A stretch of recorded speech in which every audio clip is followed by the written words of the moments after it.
I never expected Thanksgiving dinner would be the day my family finally said the quiet part out loud. My mother set down her fork, looked me straight in the eyes and said, "Dwayne, your job is to work while your sister enjoys life. Simple as that." When I stared back in disbelief, my father added, "If you have a problem with that, there's the door." Something inside me snapped after years of being used. I stood up, grabbed my coat, and said, "Fine. I'll leave, and you can start paying your own bills." Simple as that. The drive home that night was surreal. For 8 years, I'd been the family ATM without ever questioning it. At 32, I was a senior software engineer at TechVision, making 6 figures while living in a modest apartment because most of my extra income went to my parents. I'd been paying their $2,000 mortgage since Dad took early retirement at 60. Claiming back problems prevented him from working. I covered their property taxes, car payments, and what they claimed were growing medical expenses. Meanwhile, my 29-year-old sister Amy lived in their guest house rent-free. She'd started and abandoned 3 different college degrees, all funded by our parents. Art history, psychology, then business. None lasting more than a semester before she found them unstimulating. Her employment record was equally scattered. Barista, yoga instructor, social media manager for her friend's boutique. Nothing lasted more than 3 months. I'd always sensed the double standard but justified it to myself. I'm doing well, so I should help out. Family takes care of family. Amy just hasn't found her path yet. The excuses I made for them now seemed pathetic as I drove through the darkness toward my apartment. My relationship with money was formed early. At 16, I worked weekends at the local hardware store while attending school. By 18, I was juggling full-time college classes with a night job at a 24-hour grocery store. I put myself through college with minimal loans, eating ramen and sharing a cramped apartment with 3 roommates. After graduation, when I landed my first programming job at $40,000 a year, my parents threw a backyard barbecue to celebrate. That same night, Dad pulled me aside and mentioned they were 3 months behind on their mortgage. Without hesitation, I wrote them a check, feeling proud I could help. That was the beginning. Amy's life took a different path. After high school, where she was captain of the cheerleading team and prom queen, our parents sent her to Florida for a finding herself summer that stretched into a year. They paid for her apartment, car, and spending money. When she returned, they funded her first attempt at college, a private arts school costing $30,000 per semester. She dropped out after 3 months. Last year, Amy discovered her entrepreneurial spirit and decided to start a candle business. Our parents gave her $10,000 for supplies and equipment. She made exactly 27 candles before losing interest. The equipment now gathered dust in their garage. The real wake-up call should have come 3 months ago when I received a promotion to senior developer, bumping my salary to $115,000. Instead of celebrating with me, my parents immediately asked if I could increase my monthly contribution since they wanted to remodel their kitchen. I agreed without question, even though I'd been saving for a down payment on my own house. What they didn't know was that last week, everything changed. My mother had called, claiming her laptop was running slowly. Being the dutiful son, I drove over after a 10-hour workday to fix it. While clearing out her overflowing downloads folder, I found a spreadsheet titled Amy's Wedding. I opened it, thinking I might find the date of a ceremony no one had bothered to tell me about. Instead, I discovered a detailed budget for a 100-person destination wedding in Hawaii, totaling $72,000. The spreadsheet clearly showed transfers from my parents' account to a dedicated wedding fund. The same parents who claimed they needed my help with critical medical expenses had somehow found $72,000 for Amy's wedding. A wedding I wasn't even properly invited to. There was a note in the spreadsheet. Add Dwayne to guest list, no +1 to save on costs. I closed the laptop that night and drove home in silence, the betrayal too fresh to process. For the next week, I went through the motions at work, barely sleeping, turning over years of memories in my mind. Had I been nothing but a resource to them all this time? I'd planned to have a calm, rational discussion with my parents after Thanksgiving dinner. I would explain that I'd seen the spreadsheet and felt hurt by their deception. We could establish new boundaries, and I could start prioritizing my own financial future. But sitting at that dinner table, watching Amy arrive 3 hours late, without so much as a bottle of wine while I'd brought an expensive Cabernet and gifts for everyone, something shifted inside me. She complained about having to get up before noon to make it to dinner. while I'd worked overtime all week to afford the gifts I'd brought. My parents fawned over her, as if she'd accomplished something remarkable by simply showing up. When the turkey was nearly gone, I casually mentioned that my company had entry-level positions open that might be perfect for Amy. Good benefits, flexible hours, and they'd train you, I said, trying to sound helpful rather than judgmental. That's when my mother put down her fork and delivered the line that would change everything. "Dwayne, your job is to work while your sister enjoys life. Simple as that." The table went silent. Amy looked at her plate, a small smile playing at her lips. My father cleared his throat and added the ultimatum. "If you have a problem with that, there's the door." They hadn't even tried to deny it. No excuses, no sugarcoating. The naked truth of how they saw me not as a son, but as a provider. An ATM with obligations but no rights hit me like a physical blow. I don't remember standing up. I don't remember grabbing my coat.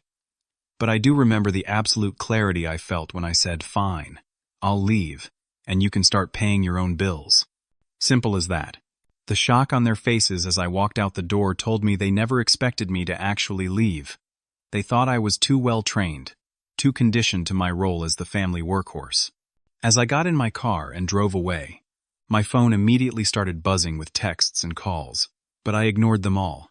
What I didn't know then was that walking out of that Thanksgiving dinner wouldn't be the end of the confrontation.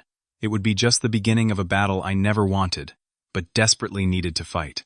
The morning after Thanksgiving, I woke up to 37 missed calls and 62 text messages. Most were from my parents, cycling between guilt-tripping. "How could you ruin Thanksgiving?" Threats. "You'll regret this, Dwayne," and faux concern. "We're worried about you, son." Amy sent a single text. "Way to make everything about you. Again." I silenced my phone and made coffee, trying to process what had happened. The previous night felt almost like an out-of-body experience. For 8 years, I'd been the perfect son, reliable, generous, uncomplaining. I'd suppressed my own needs so completely that when I finally stood up for myself, it felt like someone else was speaking through me. Thanksgiving had started like any other family gathering. I arrived at 2 in the afternoon, exactly on time, with a bottle of $100 Cabernet Sauvignon I'd been saving for a special occasion, a bouquet of flowers for Mom, cigars for Dad, and even a small gift for Amy, a silver bracelet I thought she might like. My mother hugged me quickly and immediately handed me the wine to open. "We need to let it breathe," she said, before turning back to her preparations. My father took the cigars with a grunt of acknowledgement, then returned to watching football. Neither of them commented on the gifts or thanked me. I helped my mother in the kitchen for the next 2 hours, chopping vegetables, setting the table, and listening to her complaints about the neighbors. Around 4, when the turkey was almost ready, my father called from the living room. "What time did Amy say she'd be here?" "She's on her way," my mother replied automatically, though Amy hadn't called or texted. At 5:30, as we were all sitting at the table with the food getting cold, Amy finally arrived. No apology, no explanation for being 3.5 hours late. No wine, no contribution to the meal. She was wearing new clothes I'd never seen, and designer sunglasses she didn't remove even inside the house. "Sorry, got caught up with stuff," she said vaguely, sliding into her seat. My mother immediately jumped up to fix her a plate with all the best portions. "No problem, sweetheart. We wouldn't start Thanksgiving without you," my mother cooed, as if Amy had done us a favor by showing up at all. Throughout dinner, the conversation revolved around Amy. Her latest interest, crystal healing, her friends' lives, and the vacation she was planning to Bali. When I mentioned my recent project at work that had earned me a bonus, my father cut me off mid-sentence to ask Amy about her plans to redecorate her room. As the meal progressed, I noticed Amy's new diamond earrings and matching necklace. I recognized the designer immediately. It was a brand my ex-girlfriend had loved. But I could never afford to buy her, even on my substantial salary. Something about those diamonds, glittering on my perpetually unemployed sister's ears while I scrimped and saved, despite my 6-figure income, made something shift inside me.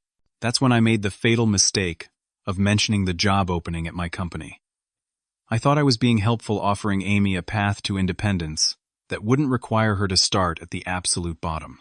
The position would pay $45,000 annually with full benefits, which was more than reasonable for someone with no experience or completed education. The silence that followed my suggestion was deafening. My mother looked at me as if I'd suggested Amy should become a street sweeper. And then came those fateful words that exposed the family dynamic that had been operating unspoken for years. Dwayne, your job is to work while your sister enjoys life. Simple as that. After I walked out, I drove aimlessly for almost an hour, my mind racing. I kept waiting for the guilt to hit me, for the lifetime of conditioning to kick in and send me crawling back with apologies. Instead, I felt lighter than I had in years, as if I'd put down a crushing weight I hadn't even realized I was carrying. When I finally returned to my apartment, I turned my phone back on, intending to send a calm message explaining that I needed space. Before I could, a call came in from an unknown number. Thinking it might be a relative, I decided to answer. "Hello?" I said cautiously. "Dwayne, it's Rick Stevens." My heart sank. Rick was my direct supervisor at TechVision, and also a longtime family friend who had known my parents for 20 years. "Rick? Is something wrong? It's Thanksgiving weekend." My voice sounded strange to my own ears. "Yeah, about that. I just got a concerning call from your parents. They say you're having some sort of breakdown. Your father mentioned gambling debts? And possibly some substance abuse issues? They're really worried about you, man. Said you stormed out of Thanksgiving dinner making threats." The blood drained from my face. Less than 3 hours after I'd stood up to them, my parents were already trying to sabotage my career. They knew Rick had the power to put me on probation, or even terminate my employment if he believed I was unstable or had addiction issues. "Rick, none of that is true," I said, struggling to keep my voice steady. "I can meet you tomorrow and explain everything. This is a personal family matter that's being misrepresented." "I'd appreciate that," Rick said, his voice guarded. "Let's meet for coffee at 9, the Starbucks near the office." After hanging up, I sat in shocked silence. The retaliation had been swift and calculated. They had gone straight for my livelihood, the very thing that enabled me to support them all these years. The irony would have been laughable if it wasn't so terrifying. That night I could barely sleep. I kept imagining worst-case scenarios: losing my job, being blacklisted in the industry, having to drain my savings while looking for new employment. By morning, I had dark circles under my eyes and a grim determination in my heart. This wasn't just about money anymore. It was about my very survival. At the coffee shop, Rick was already waiting, his expression serious. I sat down across from him and took a deep breath. "Before you say anything," I began, "I need to show you something." I pulled out my phone and opened my banking app, showing him the history of transfers to my parents' account. 8 years of supporting my family, Rick. Thousands of dollars every month while I live in a one-bedroom apartment and drive a 10-year-old car. I then showed him the spreadsheet I'd discovered, which I'd had the foresight to email to myself before leaving my mother's laptop. They've been taking money I gave them for supposed medical expenses and funneling it to my sister's wedding fund, a wedding I wasn't even properly invited to. Rick's expression changed as he scrolled through the evidence. "Jesus, Dwayne. I had no idea. Last night, when I suggested my sister might want to consider getting a job, my parents told me my role in the family is to work while she enjoys life. When I objected, they told me to leave. So I did. There are no gambling debts, no substance abuse. Just a 32-year-old man finally standing up to financial exploitation." Rick handed my phone back, looking troubled. "I've known your parents for 20 years. I never would have thought." He trailed off, then met my eyes. "Your position at TechVision is secure, Dwayne, and this conversation stays between us." The relief was overwhelming. I hadn't realized until that moment how terrified I'd been of losing the career I'd worked so hard to build. As I left the coffee shop, my phone buzzed with a text from my mother. "Your father and I are very disappointed in your lies to Rick. Family business should stay in the family. Come home now, so we can discuss your behavior." I turned my phone off without replying and drove to the nearest phone store. An hour later, I had a new number that only Rick and a few close friends would have. For the first time in my adult life, I was inaccessible to my parents. The freedom was both exhilarating and terrifying. What I didn't know then was that my parents and Amy were just beginning their campaign against me. In the weeks to come, they would escalate in ways I never imagined possible, testing my resolve and forcing me to discover strengths I never knew I possessed. The battle lines had been drawn at the Thanksgiving table, But the war was just beginning, and it would get much worse before it got better. 3 days after Thanksgiving, I was coding at my desk when the receptionist called. "There's an Amy Tucker here to see you. Says she's your sister." My stomach dropped. "Tell her I'm in a meeting. Actually, tell her I'm not available at all." "She's being quite insistent," the receptionist said, her voice tight. "Says it's a family emergency." Knowing Amy wouldn't leave without causing a scene, I reluctantly agreed to meet her in the building lobby. I found her pacing near the security desk, wearing oversized sunglasses, and looking dramatically distressed, a performance for anyone watching. "What are you doing here, Amy?" I asked quietly. She removed her sunglasses with a flourish. "Mom and Dad are worried sick. You changed your number? Who does that? Dad's blood pressure is through the roof because of you." "Lower your voice," I said firmly. "This is my workplace." "Fine," she hissed, stepping closer. "You need to stop this tantrum and come home. Mom and Dad need December's money for their property taxes. Just because your feelings got hurt doesn't mean you can abandon your responsibilities." I felt a strange calm settle over me. "I don't have any responsibilities to them, Amy. I never did." That was a role I was manipulated into playing. Her expression changed, vulnerability breaking through the anger. "What about me? I have plans that depend on their support." "You mean your wedding?" I asked quietly. Her eyes widened.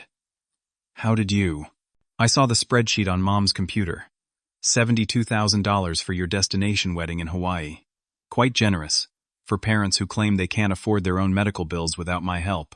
Amy's face flushed. "That's different. It's my wedding. It's important. And my life isn't?"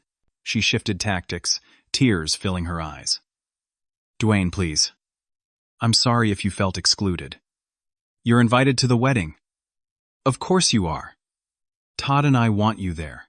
As a guest without a +1. To save on costs," I quoted from the spreadsheet. "While you're spending $15,000 on flowers alone." The fake tears dried up instantly. "You know what? This is why you're alone. This pettiness, this jealousy. Mom and Dad are right, you've changed. The brother I knew would never let his family suffer. The brother you knew was being exploited. He's gone now." I turned to walk back to the elevator. "If you walk away now, don't bother coming back," she called after me. "We don't need your money anyway." I stopped and looked back at her. "Then why are you here?" She had no answer for that. Over the next few weeks, the tactics evolved. After Amy's direct approach failed, my parents enlisted flying monkeys, relatives, and family friends who called or emailed with concern. "Your mother says you've cut them off completely. Your father mentioned gambling problems. There's help available, Dwayne. Amy told us you're having some kind of breakdown." I was shocked by the narrative they'd created. According to various relatives, I was simultaneously a gambling addict, an alcoholic, suffering from work-related stress, being influenced by bad friends, and having a midlife crisis at 32. My Aunt Jean, my father's sister, was the only one who seemed skeptical. "Something doesn't add up," she told me when she called. "Your father's story kept changing. First you had gambling debts, then it was a girl taking advantage of you." I told her the truth, all of it. The years of financial support, the wedding fund discovery, the Thanksgiving ultimatum. There was a long silence after I finished. "I believe you," she finally said. "Your father was always like this, even when we were kids. He'd twist things to make himself the victim. I'm sorry I didn't warn you sooner." Aunt Jean's support was a lifeline in the storm, but the situation was taking a toll. I started seeing a therapist, Dr. Kendall, to help process the complicated grief of losing my family while they were still alive. "What you're describing is financial abuse," Dr. Kendall said during our second session. "Combined with emotional manipulation and what we call parentification, forcing a child to take on adult responsibilities, like supporting their parents financially." "I'm an adult," I pointed out. "I chose to help them." "Did you? Or were you conditioned from childhood to put their needs above your own? Did you ever feel you had a real choice without severe emotional consequences?" Her questions hit home. I'd never felt I had a choice. Not really. Saying no would have meant being labeled selfish, ungrateful, not a good son. The fear of those labels had controlled me for years. 6 weeks after Thanksgiving, I received a distressed call from my friend Tyler. "Dude, I just saw your sister at the Westfield Mall with a bunch of stuff from your grandmother's collection. She was selling it to that antique dealer near the food court." My blood ran cold. My grandmother had left me specific items in her will: a pocket watch, first edition books, and some historical documents related to our family history. I'd left them at my parents' house because my apartment was small, and I'd trusted they'd be safe there. I drove to my parents' house immediately, using the key I still had. No one was home, which was a relief. I headed straight for the attic where my grandmother's things were stored. The boxes had been ransacked, many items missing. The pocket watch, a gold antique that had belonged to my great-grandfather, was gone. So were the books and documents. Sitting in that empty attic, surrounded by the violated remnants of my inheritance, something hardened inside me. This wasn't just about money anymore. They were systematically erasing my place in the family, selling off my history piece by piece. I called a lawyer the next day. Jennifer Morris specialized in family law and listened carefully to my situation. First, we need to document what's been taken and establish its value. Then we can send a formal demand letter for the return of your property or financial compensation, she explained. If they've sold items specifically bequeathed to you in a will, that's legally actionable. I don't want to sue my family, I said, the words feeling strange in my mouth. Think of it as establishing boundaries, Jennifer suggested. Sometimes legal pressure is the only language people like this understand. With Jennifer's help, I drafted a formal letter demanding the return of my grandmother's possessions or compensation for their value, which we estimated at around $12,000. We sent it certified mail to ensure they couldn't claim it got lost. The response came 3 days later when my parents' lawyer called Jennifer. They denied selling anything, claimed the items were family property that had never been specifically left to me, and threatened a countersuit for harassment if I pursued the matter. Jennifer advised me that pursuing it would be costly and emotionally draining. We could win, but you need to decide if it's worth the battle. After careful consideration, I decided to let it go not out of weakness, but as a strategic choice. The items were important, but my energy needed to be focused on rebuilding my life, not fighting over the past. That decision marked a turning point. I was no longer reacting to their provocations but making considered choices about my own well-being. I redoubled my commitment to therapy, joined a support group for adult children of manipulative parents, and started reconnecting with friends I'd neglected because all my time and energy had gone to my family. As Christmas approached, the pressure intensified. Cards arrived from relatives saying how sad it was that I wouldn't be joining the family celebration, though I'd never been told I wasn't welcome. My parents left voicemails on my work phone, the only number they still had, about how this would be the last Christmas with my aging grandmother who, according to Aunt Jean, was in perfect health and planning a cruise for the spring. I spent Christmas with Tyler and his family instead. It was the first holiday in years where I didn't feel drained afterward. No one asked me for money, criticized my life choices, or compared me unfavorably to anyone else. I actually enjoyed myself. New Year's Eve brought unexpected news. Aunt Jean called to tell me that my parents' house had a foreclosure notice posted on the door. They're telling everyone it's a bank error, she said.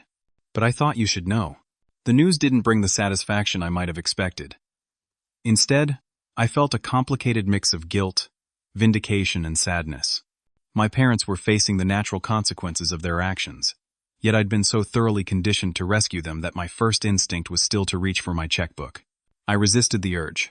Dr. Kendall had helped me see that continuing to financially support them would only enable destructive patterns. Sometimes the kindest thing you can do for someone is to let them face the results of their own choices. What I didn't know then was that this foreclosure notice would trigger an even more desperate response from my family. The next bombshell would drop in late January, just as I was beginning to feel like I might be able to move forward with my life, and it would test my newfound boundaries in ways I never could have anticipated. By March, 3 months after the Thanksgiving confrontation, my life had transformed in unexpected ways. Free from the financial burden of supporting my family, I'd moved to a nicer apartment, started building my long-delayed retirement savings, and even booked my first real vacation in 6 years, 2 weeks in Colorado to hike and ski. At work, I'd taken on leadership of a new project, developing security software for banks. Rick had become a trusted mentor, helping me navigate the politics of advancement I'd previously ignored while focused on maximizing my income for my family's benefit. I'd reconnected with college friends I'd lost touch with over the years. The pattern became embarrassingly clear. I'd withdraw from friendships whenever the demands from my family increased. Now, With healthy boundaries in place, I had the emotional energy for genuine relationships again. One reconnection proved especially significant. Sarah Collins had been a computer science classmate I'd always admired from afar but never pursued. We'd bumped into each other at a tech conference in February, and something clicked. 3 successful dates later, I was experiencing what a balanced relationship felt like. One where both people gave and received support equally. My parents were the opposite of yours, Sarah told me over dinner one night. They refused to let me help even when they needed it. Took me years to convince my dad to let me help with his medical bills after Mom died. Her perspective was illuminating. While I'd been raised to believe that family meant sacrificing everything without question, she'd been taught that family meant respecting each person's independence and boundaries. Both extremes had their problems. But we were learning from each other's experiences. Not everything was rosy, however. News from my family's side filtered through occasionally, mostly via Aunt Jean, who had become an unexpected ally. Your parents' house is definitely in foreclosure, she confirmed in early March. The bank gave them 90 days to catch up on payments. Your father's talking about bankruptcy. Have they considered downsizing? I asked. Their house is 4,000 square feet for just the two of them. They could sell it, buy something smaller, and be financially stable. That would make sense, Jean agreed. But sense isn't their strong suit. Your mother keeps saying they shouldn't have to lower their standard of living. She hesitated before adding, Amy's still living in the guest house. She hasn't contributed a dime toward the mortgage. When I suggested she might want to help, your mother said it would be cruel to burden her. The double standard was still firmly in place, but it no longer had the power to wound me, as it once did. Dr. Kendall had helped me see that their treatment of Amy and me had never been about our worth as individuals. It was about their own dysfunction. A week later, Tyler called with surprising news. Ran into Todd at the gym yesterday. You know, Amy's fiancé? Ex-fiancé, I corrected, having heard from Aunt Jean that the engagement had ended. Right, that's what he told me. Said he broke it off after meeting her parents and seeing the whole family dynamic. Apparently, she expected him to take over your role supporting her, and eventually her parents. When he balked, she freaked out. I felt a complicated surge of emotions, satisfaction that someone else had seen through the dysfunction, sadness for my sister who had been raised to believe this was normal, and validation of my own decision to break free. Todd seemed like a decent guy, Tyler continued. Said he tried to talk to Amy about getting a job and building a life together based on partnership, but she called him selfish and not husband material. Sound familiar? It did.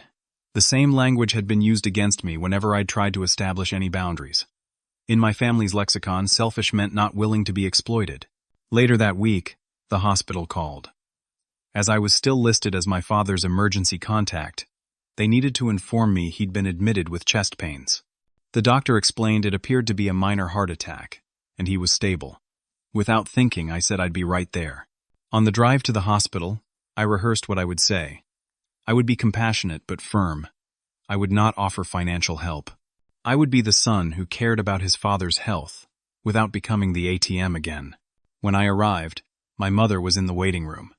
Seeing me, her expression cycled rapidly from surprise to calculation, to a mask of grief. "Oh, Dwayne," she cried, loud enough for everyone to hear. "You've finally come back to us. Your father will be so relieved. He's been so stressed since you abandoned us." I kept my voice steady. "I'm here because the hospital called me. How is he?" She glanced around as if to make sure we had an audience. "How do you think he is?" "His heart is broken. Literally broken by what you've done to this family." An older woman nearby looked at me disapprovingly. I ignored her and focused on my mother. "Can I see him?" "The doctors are with him now." She lowered her voice. "Dwayne, the medical bills will be enormous. The insurance only covers 80%. We'll need at least $20,000 to—" "Mom," I interrupted firmly. "I'm not here to discuss money. I'm here because I care about Dad's health." Her face hardened. "If you cared, you wouldn't have put him in this condition." The accusation stung despite all my therapy and progress. The guilt reflex was still there, carefully installed over decades of manipulation, but now I could recognize it for what it was. "Dad's heart condition isn't my fault," I said quietly, "and I won't accept responsibility for it." "You might as well have stabbed him in the heart yourself," she hissed, abandoning all pretense of the grieving wife. She grabbed her purse. I'm going to get coffee. If they let you see him, don't upset him with your selfishness. After she left, I approached the nurse's station and identified myself. The charge nurse, Linda, had a kind face and tired eyes. Mr. Tucker is stable, she assured me. The damage appears minimal. We're running tests to determine the best treatment plan. Was this his first cardiac incident? I asked. Linda checked the chart. No, according to his records, he had a similar episode about 8 months ago. He was prescribed medication and advised to make lifestyle changes. She looked up. Were you aware of his condition? I wasn't. 8 months ago, I was still fully enmeshed with my family, giving them thousands of dollars monthly, much of it supposedly for medical expenses. Yet I'd never been told about my father's heart condition. May I see him? I asked. Linda led me to a room where my father lay connected to monitors. He looked smaller somehow, vulnerable in the hospital gown. When he saw me, his expression darkened. Come to gloat? He asked weakly. No, Dad. I came because I was worried about you. He turned his face away. Worried? You haven't called in 3 months. I took a deep breath. You told me if I didn't accept being financially exploited, I should leave. I left. You changed the terms of our relationship, not me. Always about money with you, he muttered. The irony was staggering. Dad, why didn't you tell me about your heart condition 8 months ago? He froze momentarily, then recovered. What are you talking about? The hospital records show you were treated for a cardiac event 8 months ago. You were prescribed medication. Did you follow the treatment plan? He didn't answer, which was an answer in itself. All those thousands of dollars I gave you for medical expenses, was any of it used for your actual medical needs? Or did it all go to Amy's wedding fund and Mom's kitchen remodel? His face flushed. You have no right to question how we used that money. We're your parents. Yes, you are, and I love you. But love doesn't mean allowing myself to be deceived and exploited. I stood up. I'm glad you're going to be okay. I'll check in tomorrow. As I left, my mother was returning with her coffee. She grabbed my arm. Did you tell him you'll help with the bills? He can't handle any more stress. I gently removed her hand. I told him I care about him and hope he recovers quickly. The financial relationship between us is over, Mom. I won't discuss it anymore. Her voice followed me down the hallway, calling me ungrateful, selfish, a terrible son. The words no longer had the power they once did. That evening, as I told Sarah about the encounter, my phone dinged with a message from a number I didn't recognize. It was from Dr. Harper, my father's cardiologist. Mr. Tucker, this is unusual, but I felt I should reach out. I've been treating your father for over a year, for hypertension and coronary artery disease. Today, your mother suggested his condition was caused by family stress, specifically your actions. As his physician, I want to be clear. Your father's heart condition is the result of decades of poor diet, lack of exercise, untreated high blood pressure, and non-compliance with medication. It is not caused by family conflict. I've become concerned about the family dynamic I've witnessed and wanted to set the record straight. Please keep this communication confidential. I stared at the message, a strange relief washing over me. An objective medical professional had just confirmed what part of me still doubted I wasn't responsible for my father's health problems. The doctor had seen through my parents' manipulation and felt compelled to reach out. I showed the message to Sarah. Save that, she advised. It might not be the last time they try to use his health to manipulate you. She was right, of course.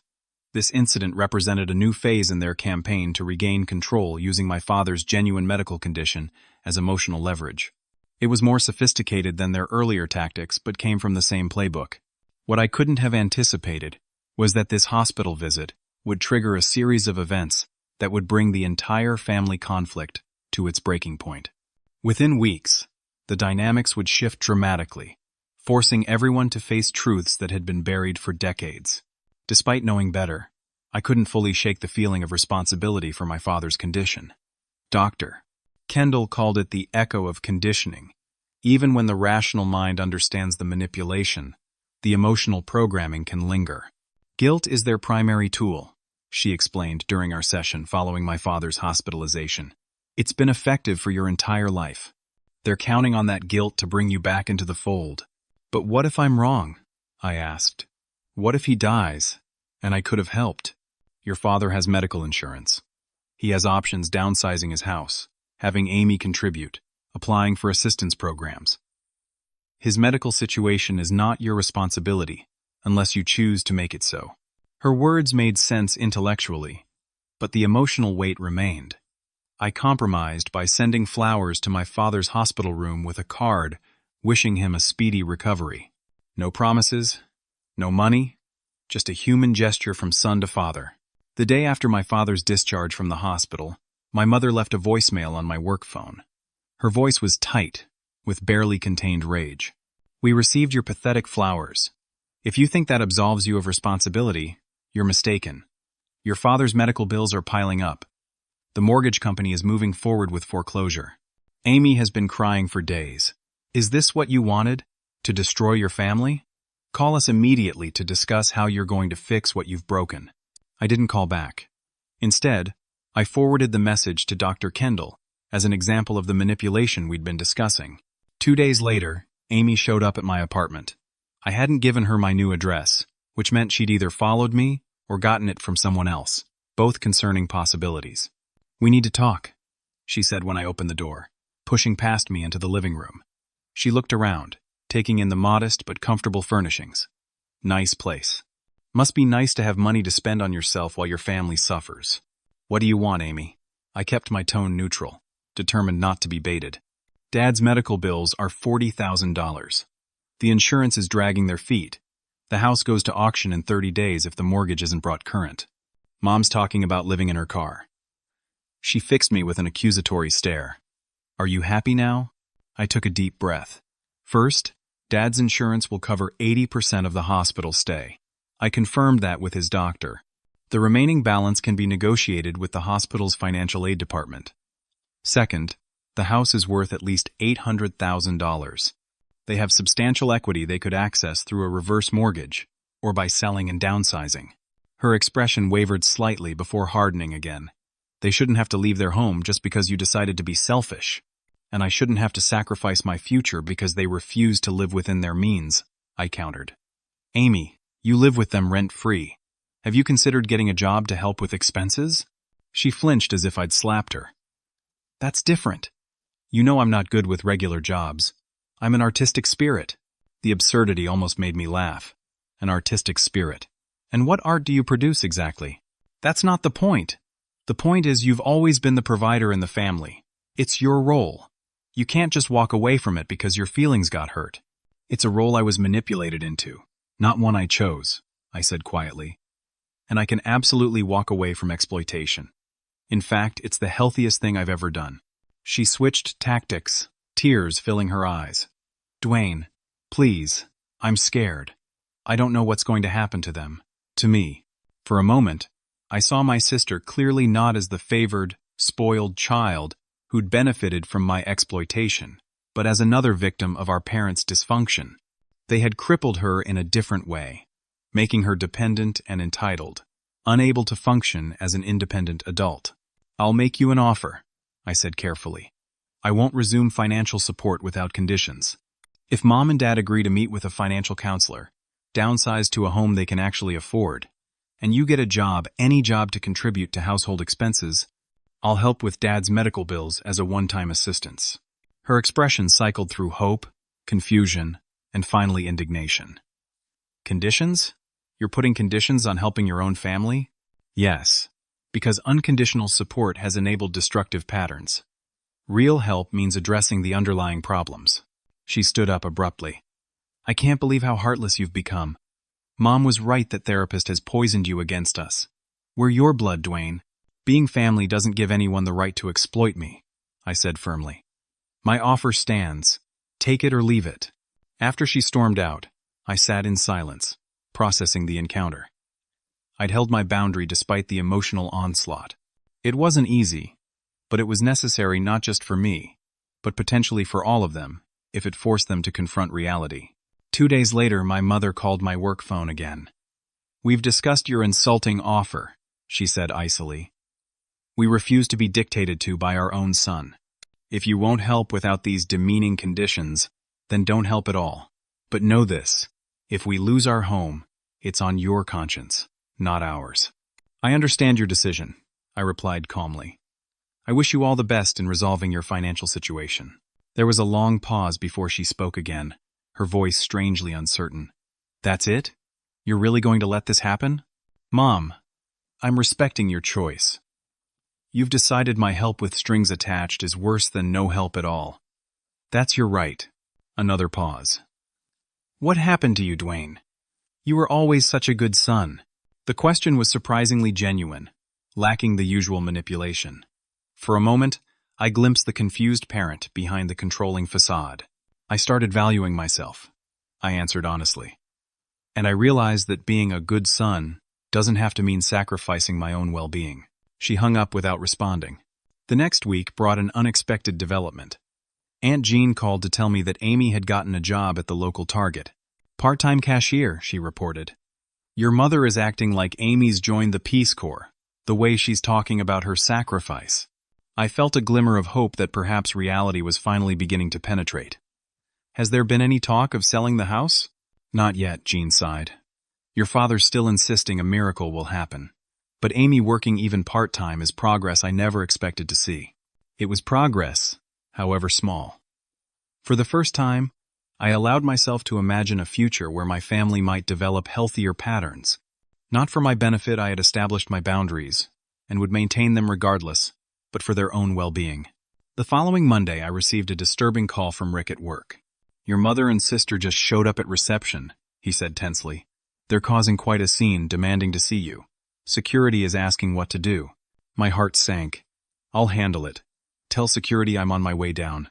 In the lobby, I found my mother and Amy talking animatedly to a small crowd of curious employees. My mother was dabbing at her eyes with a tissue while Amy had an arm around her shoulders. There he is, my mother exclaimed loudly as I approached. My son, who has abandoned his family in our hour of need? Security guards hovered nearby, clearly uncomfortable with the domestic drama unfolding in the corporate lobby. Mom, Amy, let's talk outside, I said quietly, guiding them toward the exit. Once outside, my mother dropped the tearful act. You've ignored our calls for a week. Your father has a follow-up appointment tomorrow that we can't afford. Your conditions were cruel, but we're desperate. Will you help or not? My offer hasn't changed, I replied. And coming to my workplace to create a scene won't change it either. You ungrateful, my mother began. But Amy interrupted her. I got a job, she said, her voice small. At Target. It doesn't pay much, but it's something. I nodded. That's a good start, Amy. I'm proud of you. My mother made a dismissive gesture. A minimum wage job isn't going to save the house. Are you going to help us or not, Dwayne? As I said, my conditions haven't changed. All three must be met. Financial counseling, downsizing the house, and Amy contributing. The first step has been taken. If you complete the other two, I'll help with Dad's medical bills. My mother's face contorted with rage. After everything we've done for you, we gave you life. We raised you. You raised me to be your retirement plan, I interrupted, my voice steady. That's not love, Mom. That's exploitation. Security was watching us from the entrance, probably wondering if they needed to intervene. I needed to end this confrontation. I have to get back to work. Please don't come to my workplace again. If you decide to accept my conditions, you can call my cell.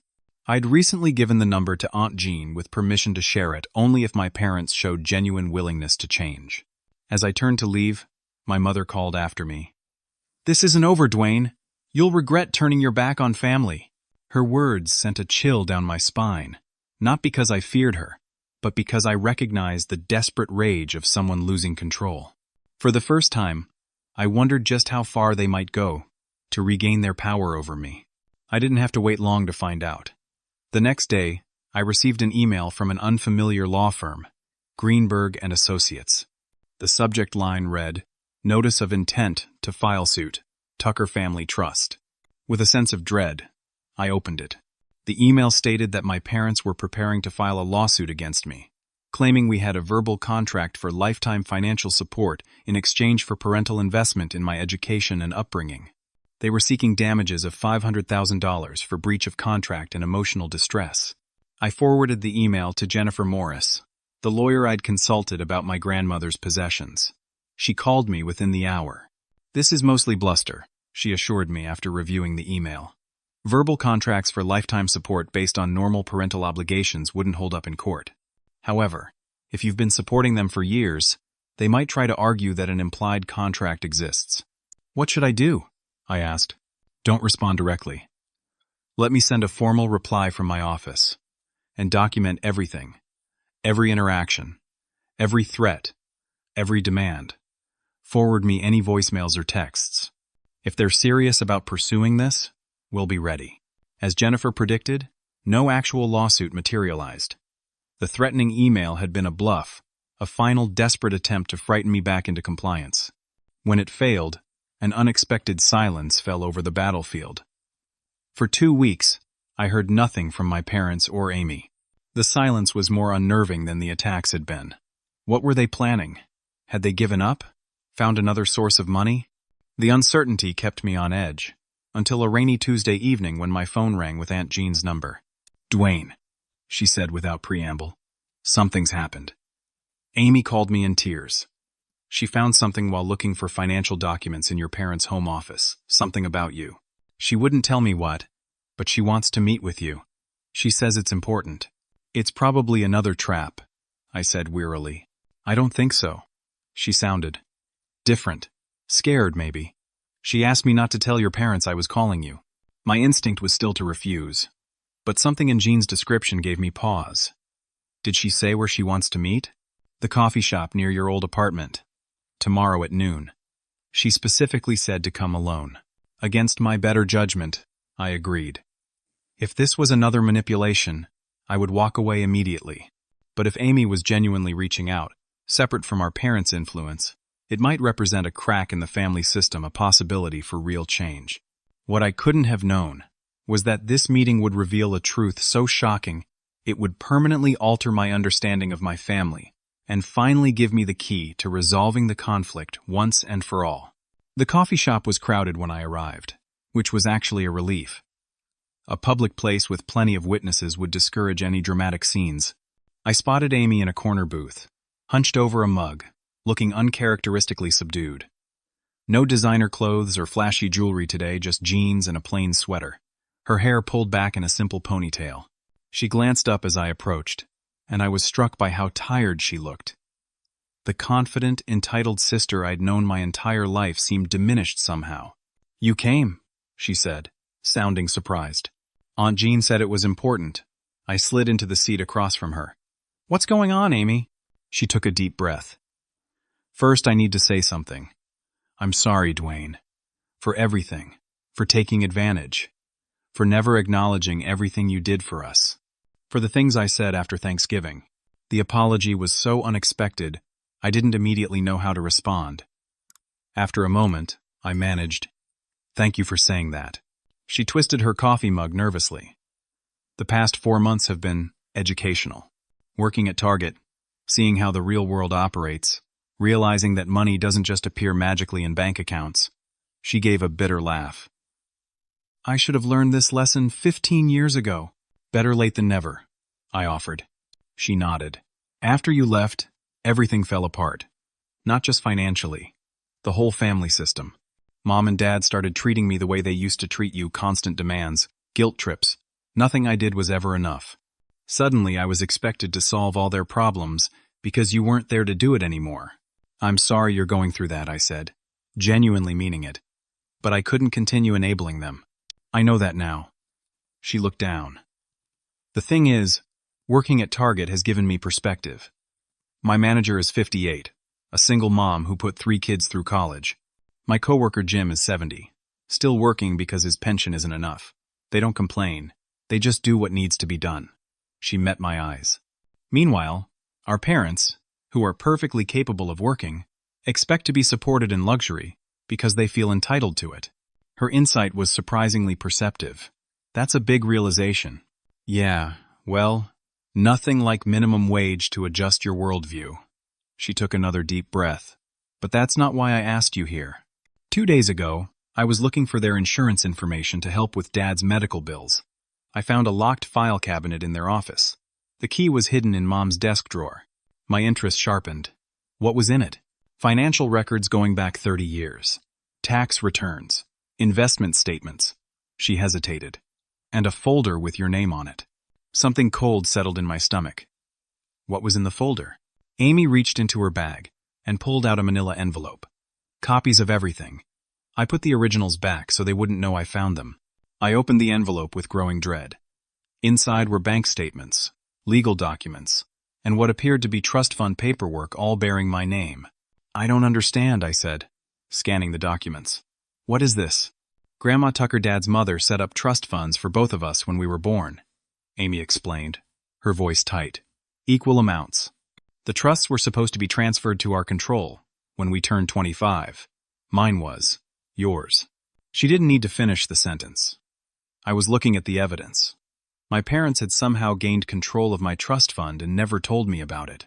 According to the statements, they'd been systematically draining it for years. How much? I asked, my voice barely audible. Originally? $300,000 each. Mine was down to about $50,000 by the time I got control of it at 25. They'd been borrowing from it for years with Grandma's permission. But yours. She swallowed hard. They've taken almost all of it. There's less than $20,000 left. The room seemed to tilt around me. $300,000. Money that had been intended for me, that could have paid for my education, given me a start in life, purchased a home.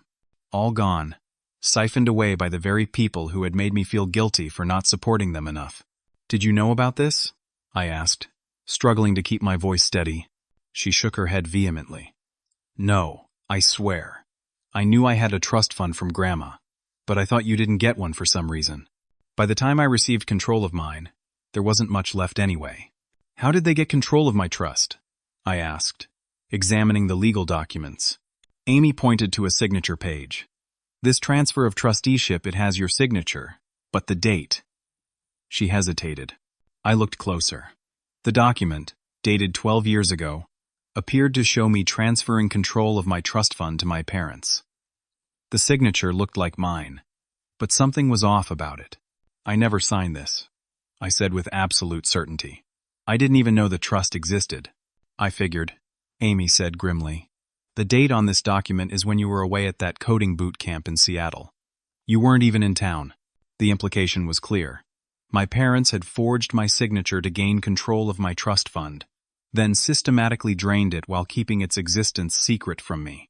And all the while, they'd made me feel guilty for not giving them enough financial support. There's more, Amy said, her voice dropping. I found correspondence between Mom and Dad about both of us, their plans, their strategies. Dwayne, they've been playing us against each other our entire lives, deliberately. What do you mean? They would tell me you resented me, that you thought I was spoiled, that you complained about me behind my back. They'd tell you I was fragile, needed special treatment, that you were the strong one who could handle more responsibility. They manufactured conflicts between us and then positioned themselves as the mediators. A lifetime of manipulation suddenly became clear. The competition, the resentment, the divisions, all carefully cultivated to keep us from comparing notes or forming a united front. There's a letter here from Dad to Mom, from when you were in college, Amy continued, pulling out a photocopied page. Listen to this. Dwayne's success is our retirement plan. We need to keep him focused on achievement and family obligation. Amy will be our insurance policy if he ever tries to break free. As long as they're divided, we control both. I felt physically ill. The calculated nature of the manipulation went beyond anything I had imagined. This wasn't just parents taking advantage of a successful child. This was a decades-long conspiracy to control and exploit. Why are you showing me this? I asked finally. Why now? Amy's eyes filled with tears. Because I can't be part of it anymore. Because what they're doing is wrong. Because you're my brother, and they've stolen from you while making you believe you owed them even more. She wiped at her eyes. And because they're planning to take legal action against you. Real legal action this time, not just threats. On what grounds? I asked, though nothing would surprise me now. They're claiming you verbally agreed to support them in exchange for them putting you through college. They've been building a case, talking to old family friends, creating a paper trail. They found a lawyer who thinks they can win. I shook my head, still processing the scale of the betrayal. But they didn't put me through college. I worked and took out loans. I paid for it myself. I know that now, Amy said. But they've been telling everyone a different story for years. And they're desperate. The house goes to foreclosure auction next month. Dad's medical bills are piling up. They see this lawsuit as their last chance to regain control over you. We sat in silence for several minutes, the weight of revelations settling between us. Finally, I looked at my sister, really looked at her, and saw someone awakening from the same manipulation that had controlled me for decades. "What are you going to do?" I asked her. "I don't know," she admitted. "I can't keep living with them, knowing what I know now.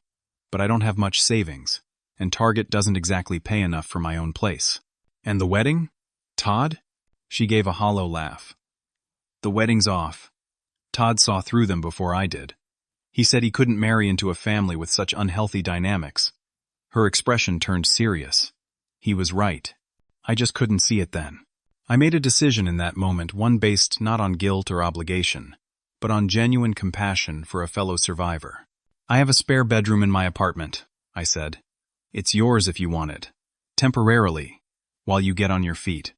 We could split the rent and utilities based on our incomes." Her eyes widened.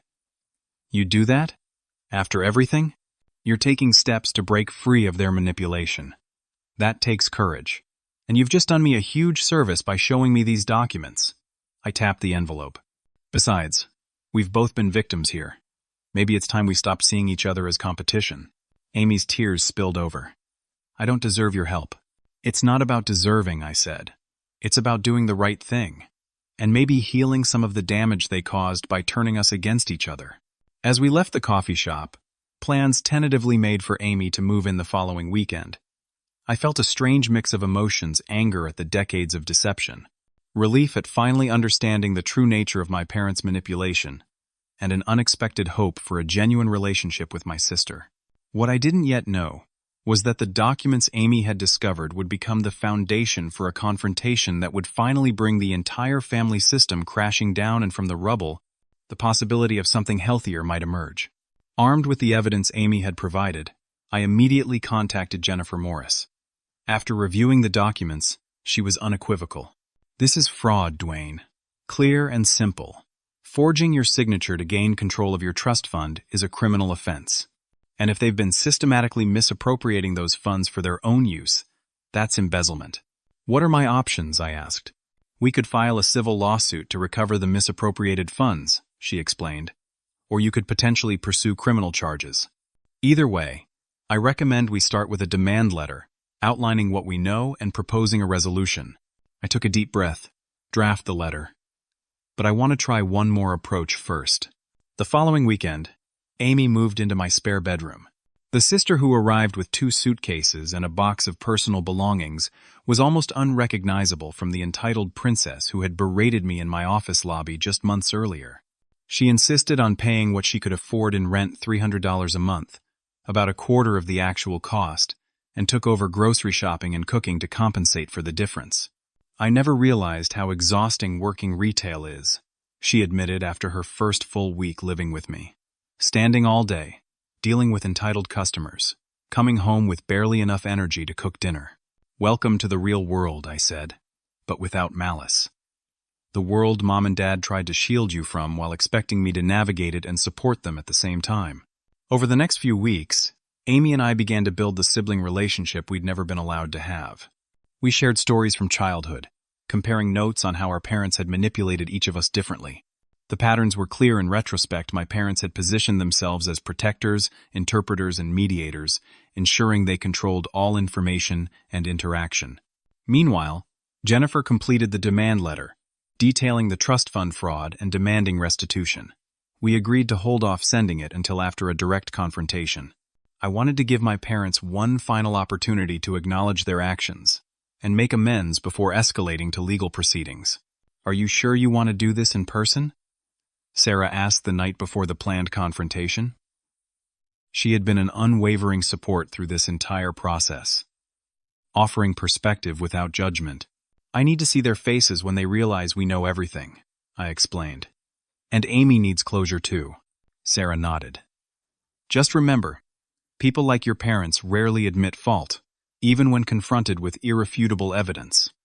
They're more likely to attack deny, or try to shift blame. I know, I said. We're prepared for that. Jennifer's letter is ready to send if the conversation goes nowhere.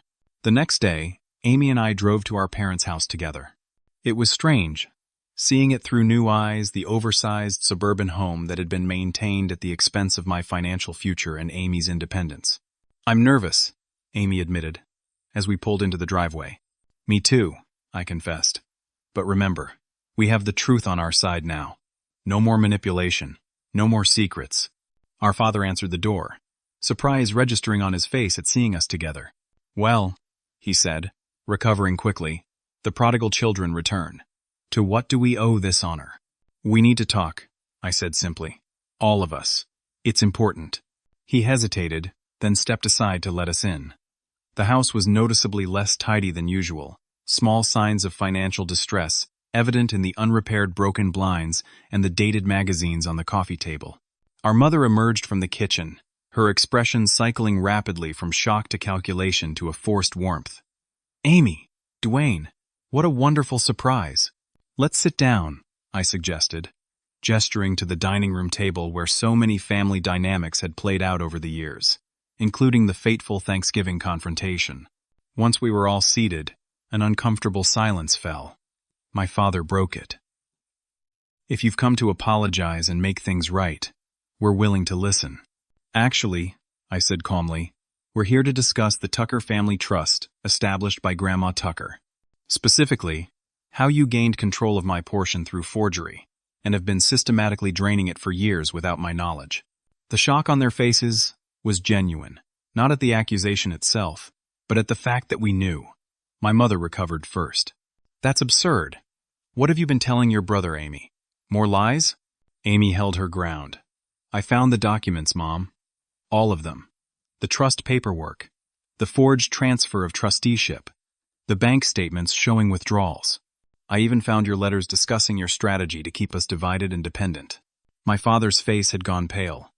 You had no right to go through our private papers, and you had no right to steal $300,000 from me, I countered. Money that was legally mine, that could have paid for my education, helped me buy a house, given me a start in life while you made me feel guilty for not giving you enough. We are your parents, my mother hissed. Everything we've done has been for this family. No, Amy said quietly.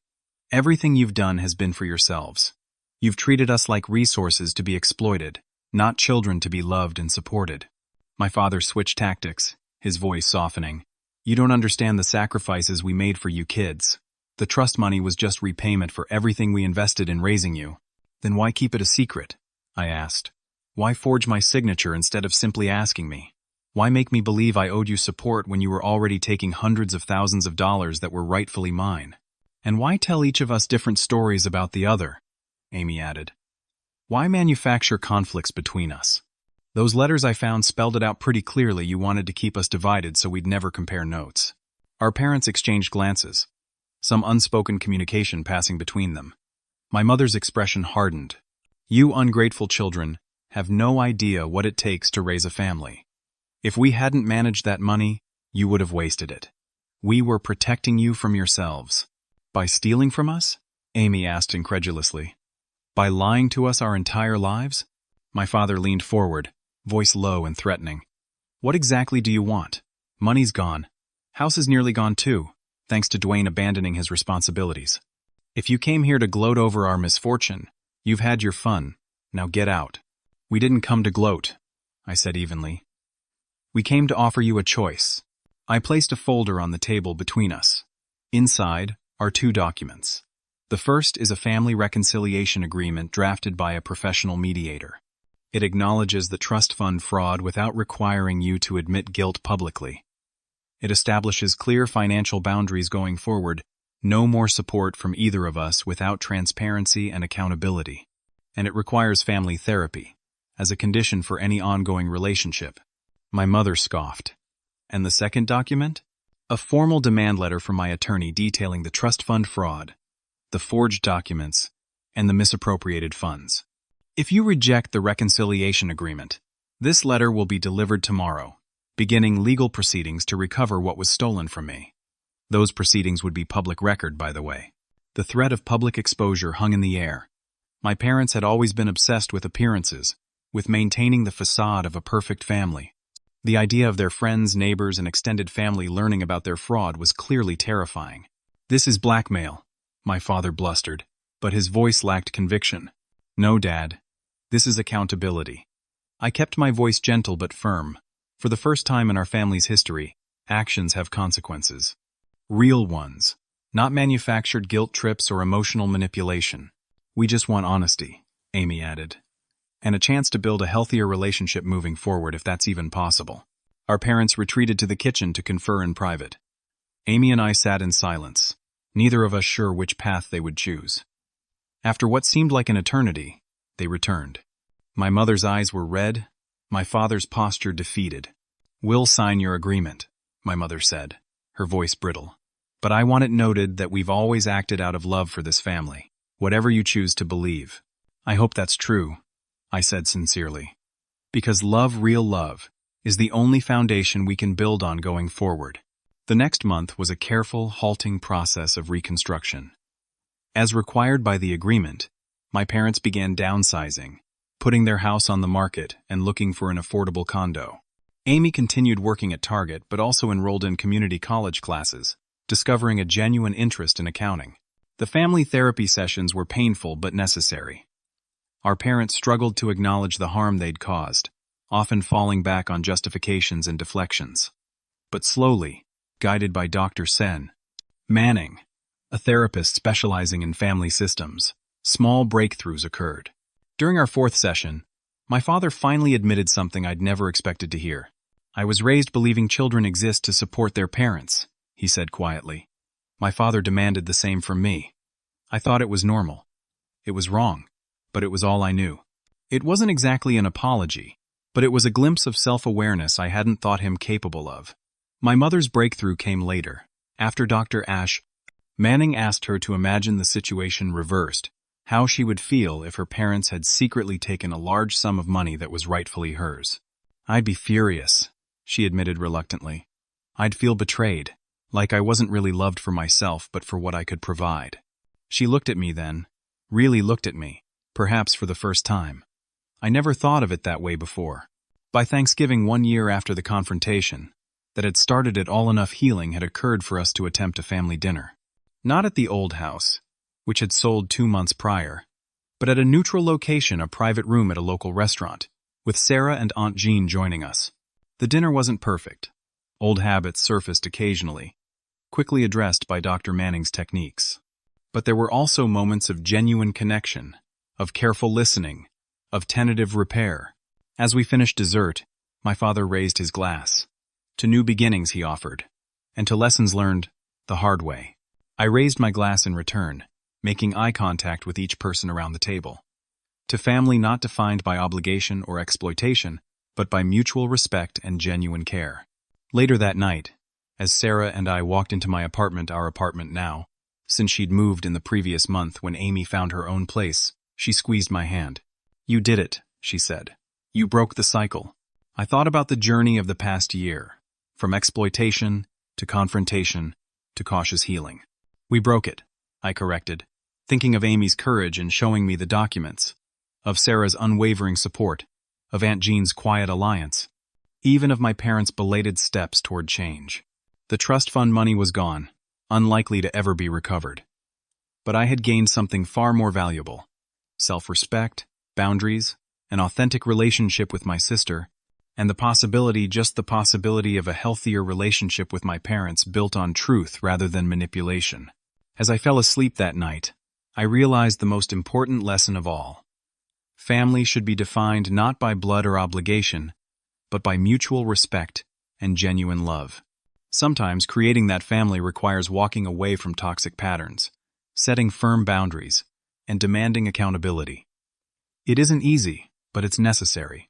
And ultimately, it's the only path to true connection with others and with ourselves. If you've ever struggled with family expectations or felt exploited by those who should love you unconditionally, I hope my story gives you courage. Standing up for yourself isn't selfish. It's necessary for genuine relationships to exist. Have you ever had to set difficult boundaries with family members? Comment below and share your experience. If this story resonated with you, please like this video, subscribe to the channel for more real-life stories, and share it with someone who might need to hear that it's okay to prioritize their own well-being. Thank you for listening, and remember you deserve relationships based on respect, not exploitation.